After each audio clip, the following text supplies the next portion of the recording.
वाह निखन करता है। देख ली कितना बढ़िया छक्का रहा स्क्वायर लेग के ऊपर से एक के लपेट दिला हन, काफी बढ़िया शॉट रहा।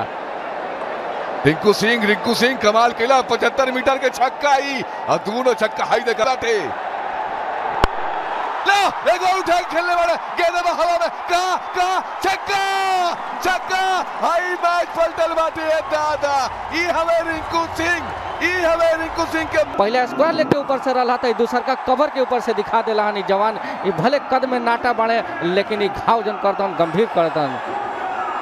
यश दयाल सोच लो ना हुआ लेकिन ये रिंकू सिंह दिखा देना कि हम है रिंकू सिंह, यही तेरा नाम नहीं हमार। हम हर मैच के पलटल जवान 36 रन बना दे बा। हाई छक्का देखी इला जो 3 छक्का रहा हाई देखी है लेग स्टंप पे जो छक्का खेला स्क्वायर लेग पे और हाई जो एक्स्ट्रा कवर के ऊपर जो ना इतना ऊंचाई पे छक्का रहा यही तक कमाल में क्या हुई रिंकू ला उठावले बाड़ा गेंदा गइले या छक्का आई मैच पलट गेले भैया। ई गेंदा गइल समस्तीपुर जिसे नाखून काटा था ना उंगली काट लियन और फिर देखिए छक्का जाता ला भैया खेलने वाला देखे कहा आई मैच जीत गई टीम। ओहो लाजवाब शानदार बल्लेबाजी रिंकू सिंह तू साबित कर दिला।